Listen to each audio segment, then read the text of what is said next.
So, my dear brothers and sisters, today we find Jesus returning to Capernaum after he had been home in Nazareth. And while he was home, he quoted the words of the prophet Isaiah, as we know, and he quoted in Luke chapter 6 from verse 18, he says, "The Spirit of the Lord is upon me. The Spirit of the Lord is upon me." And then when he arrives in Capernaum, then he finds another spirit, the unclean spirit. So the Spirit of God having an encounter with an unclean spirit in Capernaum. And this is what we read in the Gospel of today. And then when we think about evil spirits or unclean spirits, we always feel they are somewhere and they just attack some particular people, and then they start wailing and shouting and screaming, and then we say they are possessed. We say these people need deliverance, they need exorcism because they are possessed by evil spirit. My dear brothers and sisters, from the moment we were created, we were filled with the Spirit of God. Genesis chapter 2 verse 7 says that God breathed into the nostrils of Adam and filled him with the spirit of life, the breath of life. And this Spirit of God that is in each and every one of us is strengthened by the sacraments, especially of baptism and of confirmation. So we have within us the Spirit of God. And St. Paul picks this up in the first reading, and he says that we do not go by the spirit of the world, but by the Spirit of God, in order to know the gifts of God for each and every one of us.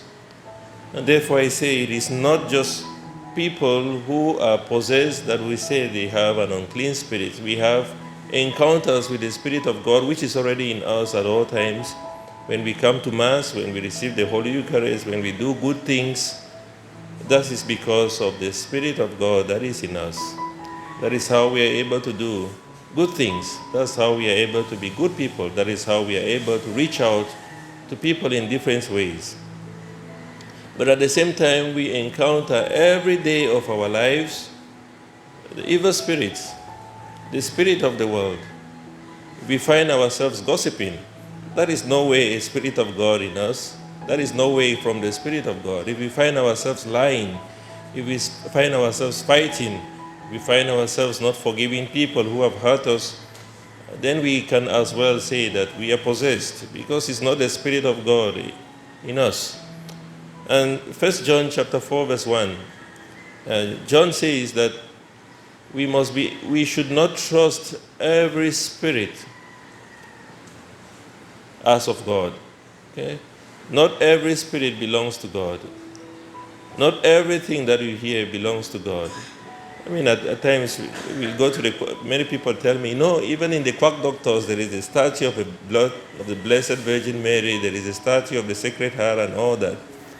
It's true, it's there, but is that the Spirit of God working there? And that's why St. John says we must be able to discern the Spirit of God wherever we go. St. Paul says again in 1 Corinthians chapter 12 from verse 10, he says one of the gifts of the Spirit is discernment of spirit. We are able to know, does this belong to God or not? Whatever thing I'm doing now, does this come from the Spirit of God or not? Whatever I encounter, whatever quarrel, whatever thing that I do, does this come from the Spirit of, is this a fruit of the Spirit of God or not? And therefore, every moment of our lives, we have to make decisions. And this decision is whether we are going to yield to the unclean spirit or to yield to the Spirit of God. And I tell you, this is very true. The words of God again in St. Paul's letter to the Ephesians chapter 6, verse 12. We wrestle not against flesh and blood, but against principalities, against powers, against the rulers of this dark world, and against spiritual wickedness in the high places. So the fight is not against flesh and blood. It's not about what we do, but against principalities, against powers. And whether we like it or not, we are involved in spiritual wars. Whether we like it or not, we have to have some discernment of spirit. But the consolation that Jesus says, St. John again says, the first letter of St. John chapter 4, verse 4, he says, children, you belong to God. For he that is in you is greater than he that is in the world. The Spirit that you have received is greater than the spirit that is in the world. The Spirit of Jesus, which we find today in the gospel, once he has the encounter with the evil spirits, they disappear. They can't stand him.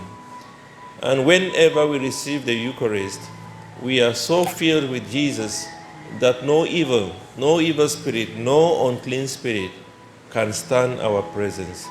If only we allow Jesus to walk in and through us.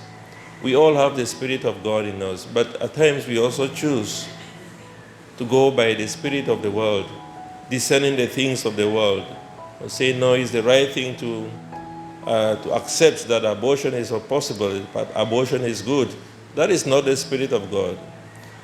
When we begin to accept certain things in life that we know in the face of God is not right, when we get rules by the morality that has been imposed upon the world now, by the world standards itself, it is right now to do this, it is right to do that, it is right to do the other thing. And at those moments, we have to really discern, is this the Spirit of God, or is this the spirit that belongs to the world? And this is what St. Paul talks about in the first reading again, that therefore we teach not in the way in which philosophy is taught, but in the way that the Spirit teaches us. We teach spiritual things, spiritually. So we are not going to receive the teachings that come from the world outside there, imposing things about us that we know from the depths of our hearts is not right. Okay? From the depths of our hearts that's not right. For instance, this whole issue about transgender, it will never be right. I always stand against that. Whether it's accepted, or whether people say it's okay, whether people say it's supposed to be inclusive, sin is never convention. We can never vote and say, okay, now, since this thing is wrong, let's vote to see if it's right. And then we vote and we say, yeah, it's right now, okay? It's okay now to do this. Therefore, everybody has agreed upon it. Therefore, it is right. No, it is never right. Even if it's just one person who is going to stand for it, sin would always be wrong, and the right thing would always be right. This is what has happened in many nations where people come for a referendum and they say, let's vote for abortion, and everybody says, okay, 50%, 60 or 70% abortion and 30% are for no. Therefore, now it's okay to do abortion. And people do abortion feeling it's okay because it's legal. It can be legal, but it is not moral. It is not from the Spirit of God. It can be acceptable, but it is not from God.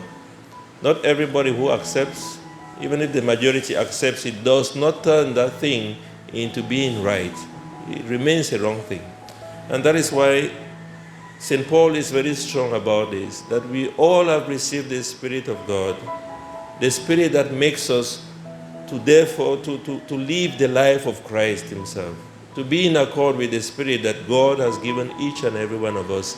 And this is what we must pray for. St. Paul says, 1 Corinthians chapter 14, verse 1, pray for the spiritual gifts.